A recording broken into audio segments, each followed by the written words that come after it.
back to page 9. දැන් ඔයාලා එන්න ඕන පිටු අංක 9ට. date එක දාගන්න.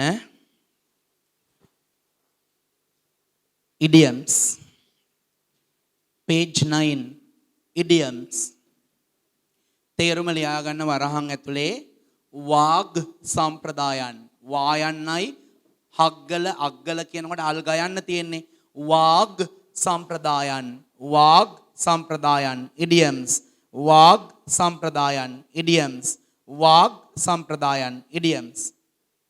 පෑන තියන්න කියලා දෙන්නම් හංගෙන්. දන්නව නම් විතරක් උත්තර දෙන්න, නොදන්න උනාට කමක් නැහැ. kick the bucket. kick කියන්නේ කොහෙන් ගහනවයි? පයින් ගහනවා. bucket කියන්නේ බාල්දිය හේවත් පණිට්ටුව. එතකොට kick the bucket කියන්නේ බාල්දියට පයින් ගහනවා. එතකොට මේකේ තේරුම මොකද්ද? my grandmother මේ kick වල past tense එක kicked. පයින් ගැහුවා. my grandmother kicked the bucket last night. මගේ ආත්තම්ම ඊයේ බාල්දියට පයින් ගැහුවා 100ත් එක මල පැනලා. එහෙමයි. kick the bucket කියන එකේ තේරුම දරුවා DIE die මැරෙනවා. DIE die මැරෙනවා. kick the bucket. my grandmother kicked the bucket last night. මගේ ආත්තම ඊයේ මලා. එතකොට මේ මතක තියාගන්න මේ වෙනම වර්ගයක්. මේ જાතියේ වචන ගොඩක් ෆ්‍රේස් එකක් වාක්‍ය ඛණ්ඩයක් දුන්නාම මේවයි වචනෙන් වචනට තේරුම ගන්න බෑ.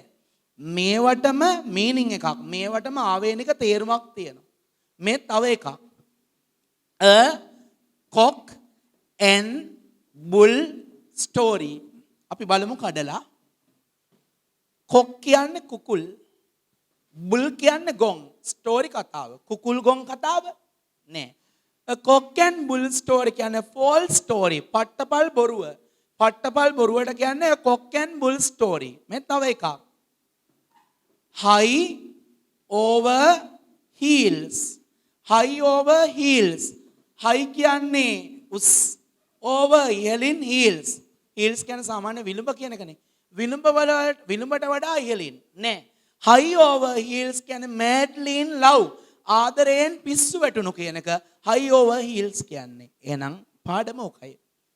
idioms කියලා කියන්නේ වචන සමූහයක් ඇති එහෙත් ඒ වචනවල තේරුම වෙන වෙනම ගත නොහැකි.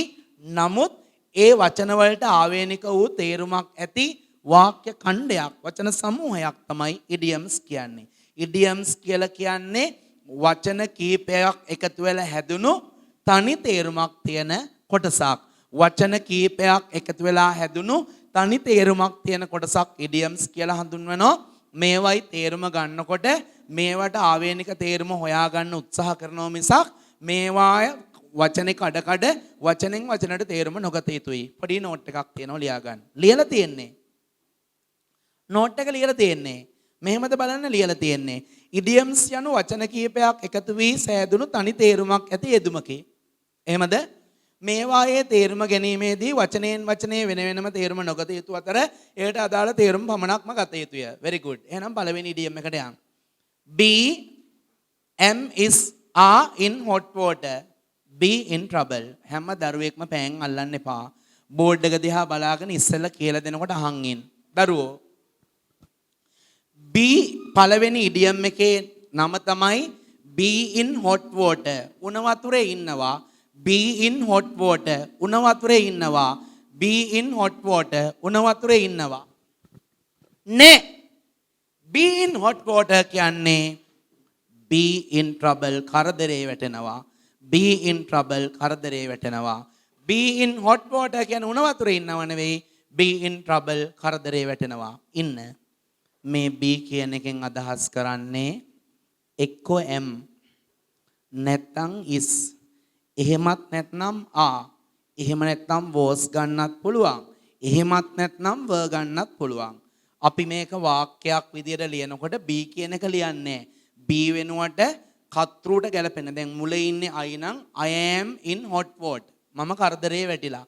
ඔහු නම් he is in hot water. එයාලා නම් they are in hot water. මම කරදරේ වැටුණා නම් I was in hot water. එයාලා කරදරේ වැටුණා නම් they were in hot water. මේ be වෙනුවට am is are was were මෙතෙන්ට ආදේශ වේ යුතුයි. මේ ටික එකක්. මේකට සමාන සරල ඉංග්‍රීසි තේරුම තමයි be in hot water. විභාගෙ දෙන්නේ මේක.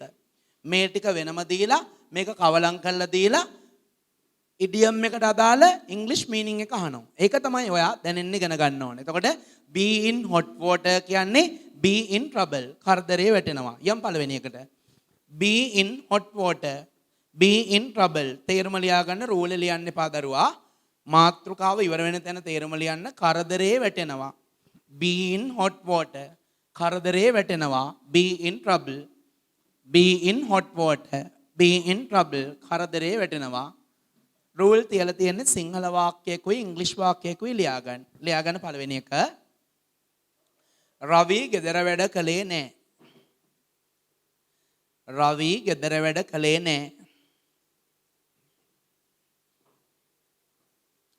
එම නිසා ඔහු එතෙන් තමයි රවි ගෙදර වැඩ කළේ නැහැ. එම නිසා ඔහු කරදරේ වැටෙනවා. ගෙදර වැඩ කියන්නේ අම්මා තාත්තට උදව් වෙන එක නෙවෙයි උතන. හෝම්වර්ක් කියලා කියන්නේ. රවි ගෙදර වැඩ කළේ නැහැ. එම නිසා ඔහු කරදරේ වැටෙනවා. දරුවෝ දැන් මම බෝඩ් එකේ ලියනකොට බලාගෙන ලියන්න එපා. ඉස්සෙල්ලා තේරුම් ගන්න. රවි කියලා ඉංග්‍රීසි වලින් කියන්නේ රවි. රවි ගියේ නැත්නම් රවි didn't go. රවි කෑවේ නැත්නම් රවි didn't eat. රවි ආවේ නැත්නම් රවි didn't come. රවි බිව්වේ නැත්නම් රවි didn't drink. රවි දිව්වේ නැත්නම් රවි didn't run. රවි කලේ නැත්නම් රවි didn't do. didn't කියන්නේ did not කියන එක. රවි කලේ නැත්නම් රවි didn't do. ගෙදර වැඩ homework. Ravi didn't do the homework. රවි ගෙදර වැඩ කරේ නැහැ. රවි didn't do the homework. රවි ගෙදර වැඩ කළේ නැහැ. රවි didn't do the homework. එම නිසා so එයා කරදරේ වැටෙනවා. මට කියන්න මෙතෙන්ට එන්න ඕන වචනේ be වෙනුවට. එයා කරදරේ වැටෙනවා. be වෙනුවට he සමග ගැලපෙන වචනේ is in hot water. දැන් ලියන්න. රවි didn't do the homework. රවි ගෙදර වැඩ කළේ නැහැ. රවි didn't do the homework. රවි ගෙදර වැඩ කළේ නැහැ. රවි didn't do the homework. රවි ගෙදර වැඩ කළේ නැහැ. So he is in hot water. එම නිසා ඔහු කරදරේ වැටෙනවා. සිංහල වාක්‍යයේ කරදරේ වැටෙනවා කියන එක අන්ඩර්ලයින් කරන්න. ඉංග්‍රීසි එකේ is in hot water. A be වෙනුවට දාන්නේ අපි is නේ. is in hot water underline කරන්න. සිංහල සෙන්ටෙන්ස් එකේ කරදරේ වැටෙනවා කියන එක අන්ඩර්ලයින් කරන්න. ඉංග්‍රීසි එකේ is in hot water කියන එක අන්ඩර්ලයින් කරන්න. සිංහල වාක්‍යයේ කරදරේ වැටෙනවා කියන එක අන්ඩර්ලයින් කරන්න. ඉංග්‍රීසි එකේ is in hot water. second idiom දෙවනි idiom එකට යන්න වෙලාව හරි. be second to none. මට පුළුවන් නම් කියන්න ඔතන be වලට එන්න පුළුවන් වචන පහක්. am is are was were. am is are was were. am is are was were. be second to none කියන්නේ සරල ඉංග්‍රීසියෙන් කිව්වොත් be the best. තේරුම් දෙකක් තියෙනවා. be second to none, be the best. තේරුම කිසි කෙනෙකුට නොදෙවෙනි. තේරුම් දෙකයි. කිසි කෙනෙකුට නොදෙවෙනි. be second to none, be the best. කිසි කෙනෙකුට නොදෙවෙනි. කමා හොඳම. be second to none. කිසි කෙනෙකුට නොදෙවෙනි. එහෙම නැත්නම් be the best. හොඳම. be second to none. be the best. කිසි කෙනෙකුට නොදෙවෙනි. හොඳම. first one ලියා ගන්න. අපේ සෙබළු කිසි කෙනෙකුට දෙවනි නෑ. අපේ සෙබළු කිසි කෙනෙකුට දෙවනි නෑ. අපේ සෙබළු කිසි කෙනෙකුට දෙවනි නෑ. අපේ සෙබළු කිසි කෙනෙකුට දෙවනි නෑ. අපේ සෙබළු කිසි කෙනෙකුට දෙවෙනි නෑ. පොඩක් ඉන්න දරුවා මට උදව් වෙන්න. look at the whiteboard. අපේ සෙබළු කියන්නේ our soldiers නේ. be වෙනුවට දාන්නේ am the is the are the. සෙබළු ගොඩක්. දැන් එකතු කරන්න. Our soldiers are දැන් ඉතින් second to none කියන එක බලන්න ලියන්න. Our soldiers are second to none. Our soldiers are second to none. Our soldiers are second to none. අපේ සෙබළු කිසි කෙනෙකුට දෙවෙනි නෑ. Our soldiers are second to none. Sinhala වාක්‍යයේ කිසි කෙනෙකුට දෙවෙනි නෑ කියන එක අන්ඩර්ලයින් කළා. ඉංග්‍රීසි එකේ are second to none. Sinhala එකේ කිසි කෙනෙකුට දෙවෙනි නෑ. ඉංග්‍රීසි එකේ are second to none. දැන් පළවෙනි එක ඉගෙන ගත්තා. මොකද්ද? be in hot water is in trouble කරදරේ වැටෙනවා. be second to none කියන්නේ be the best. යන් තුන්වෙනි එකට. be in the same boat. be in the same boat කියන්නේ be in the same situation. එකම තත්වයකට පත්තු. be in the same boat. එකම බෝට්ටුවේ කියලා කියන්නේ අපි දෙන්නම එකම බෝට්ටුවේ. එහෙම කියනවා. එකම තත්වයකට පත්තු. be in the same boat. be in the same situation. එකම තත්වයකට පත්තු. මෙන්න උදාහරණේ මේ බලන්න. ඉස්සරහා නිල් පාට ටී-ෂර්ට් එක ඇඳගෙන ඉන්න පුතා දිනසති මාස අවුරුදු ගෙවිලා ගිහිල්ලා A level වලට මැත්ස් තෝරගන්නවා. එහා පැත්තේ ඉන්න පුතා දිනසති මාස ගෙවිලා ගිහිල්ලා අවුරුදු ගෙවිලා ගිහිල්ලා A level වලට බයෝ තෝරගන්නවා. මේ ඉස්සරහා මැත්ස් කරපු පුතාට යුනිවර්සිටි යන්න එන්ජිනියරින් ෆැකල්ටි යන්න 1 ලකුණක් අඩු වෙනවා. බයෝ කරපු පුතාට මෙඩිකල් ෆැකල්ටි යන්න 1 ලකුණක් අඩු වෙනවා. එහෙනම් මේ දෙන්නම ඉන්නේ මොන බෝට්ටුවේ? එකම බෝට්ටුවේ දෙන්නම එකම තත්යකටපත් වෙලා ඉන්නේ. ආන්නේ වගේ වෙලාවට තමයි be in the same boat කියන්නේ. මට කියන්න be කියන එකට ආදේශ කරන්න පුළුවන් පද පහක්. am, is, are, was, were. Example. අපි දෙන්නම ඉන්නේ එකම තත්ත්වේ. අපි දෙන්නම ඉන්නේ එකම තත්වයක. අපි දෙන්නම ඉන්නේ එකම තත්වයක. ලස්සන වාක්‍යයක්. both of us. අපි දෙන්නම කියලා කියන්නේ both of us.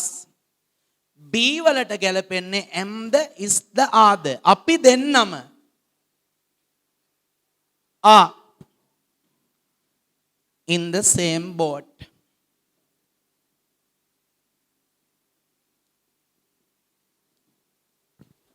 අපි දෙන්නම ඉන්නේ එකම තත්වයක. both of are in the same boat. You have to underline එකම තත්වයක සහ are in the same boat. A be වෙනුවට ආනේ දැම්මේ මුලින් ඉන්න එක්කෙනාට ගැලපෙන්නේ. ඒක නිසා යත් එක්කම underline කරන්න. එකම තත්වයක underline කරා are in the same boat. are in the same boat කියන්නේ are in the same situation. එකම තත්වයකටපත්. number 4 see eye to eye. හරි ලේසි. see eye to eye කියන්නේ agree. එකඟ වෙනවා. see eye to eye කියන්නේ agree. එකඟ වෙනවා. see eye to eye agree. එකඟ වෙනවා.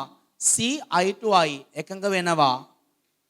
මන් දෙන්නේ පිරිසුදු චේතනාවෙන් හොඳ වාක්‍යයක්. වැරදියට හිතන්නේ ඔය ඊරිය ගහ පැත්තේ පුතා. ලියා ගන්න.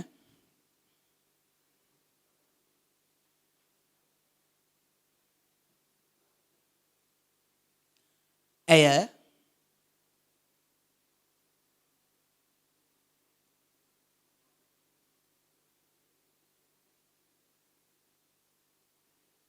තීරණය කළා ඒ වැඩේට එකඟ වෙන්න.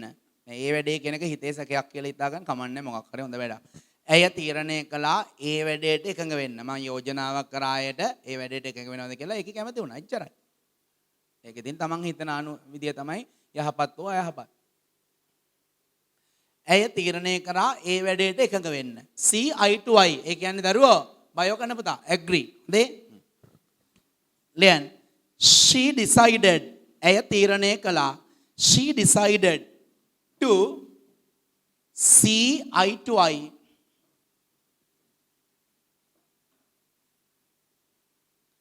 to that work.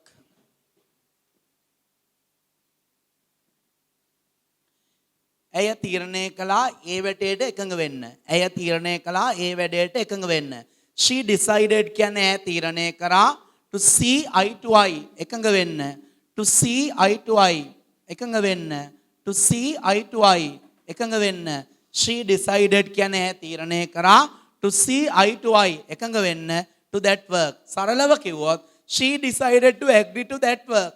She decided to agree. See eye to eye කියන්නේ agree නේ. She decided to see eye to eye to that work. She decided to agree to that work. Underline කරන්න එකඟ වෙන්න කියන එකයි see eye to eye කියන එකයි. අපි යනවා ඊළඟ ඉඩියම් එක හොයාගන්න ටිකක් අමාරුයි. Let the cat out of the bag. Let the cat out of the bag කියන්නේ tell a secret කියලා නේද ඔතන තියෙන්නේ. ඇල ඉරක් ගහන්න. Let the cat out of the bag කියන එකේ tell a secret කියන එක ළඟ slash ඇල ඉරක් ගහලා තව තේරුමක් තියෙනවා මේකත් ලියා ගන්න. Reveal a secret. Reveal a secret. Let the cat out of the bag කියන්නේ tell a secret. Reveal a secret. බලලා මල්ලෙන් එළියට පනිනවා කියලා අහලා තියෙනවනේ. ඒ කියන්නේ නොකිය කියන්නේ මොකද? ඇත්තටම පූසෙක් මල්ලක දාගෙන එළියට පනිනවද? නෑ. රහසක් එලි කරනවා. රහසක් එලි කරනවා කියලා ලියන්න. Let the cat out of the bag කියන්නේ රහසක් හෙලි කරනවා. Let the cat out of the bag. රහසක් හෙලි කරනවා. රහසක් කියනවා. කියන්න එපයි කියලා කියපු රහස මෙයා හෙලි කරනවා. කියන්න එපයි කියලා කියපු රහසක් හෙලි කරනවට කියන්නේ let the cat out of the bag. Tell a secret. Reveal a secret. ලස්සන වාක්‍ය ලියන්න. මේක මම උදව් වෙන්නේ නැහැ තනියෙන් ලියන්න. කරුණාකර රහස හෙලි කරන්න එපා. කරුණාකර රහස හෙලි කරන්න එපා.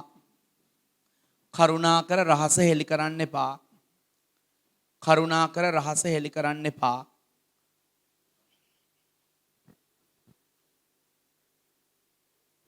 ලියන්න.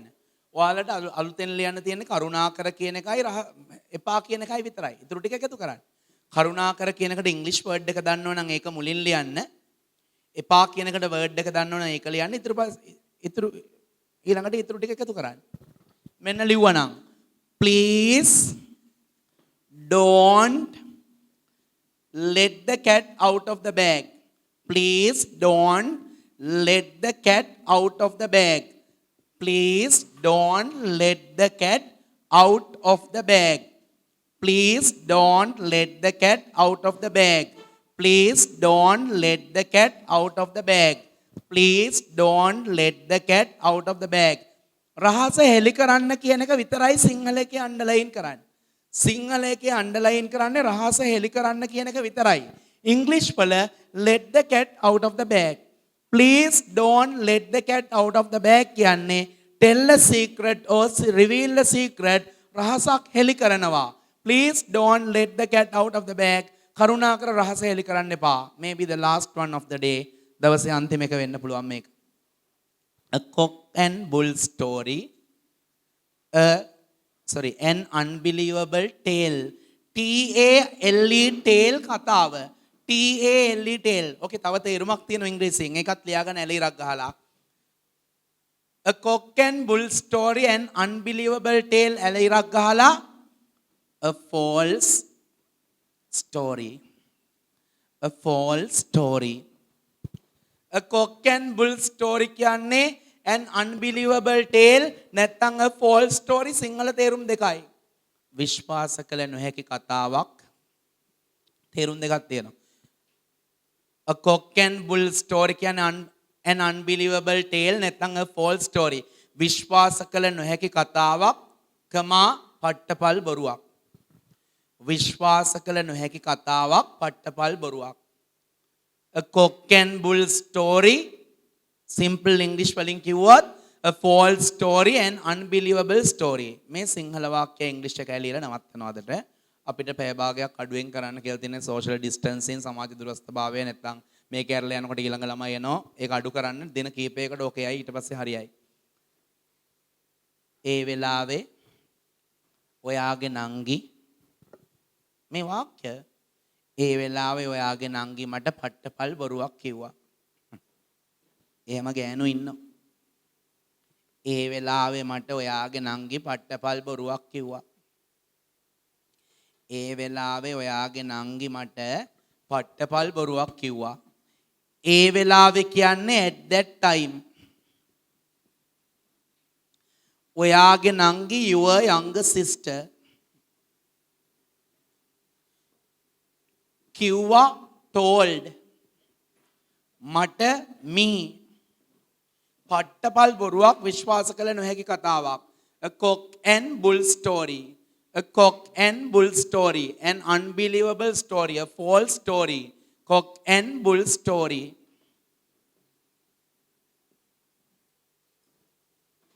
At that time your sister told me a cock and bull story. Sinhala වාක්‍ය පට්ටපල් බොරුවක් කියන එකත් ඉංග්‍රීසි වල a cock and bull story කියන එකත් අන්ඩර්ලයින් කරන්න. සිංහල වල පට්ටපල් බොරුවක් ඉංග්‍රීසි වල a cock and bull story. එකම සැරයක් මම වචන දෙක විතරක් තෝරනවා.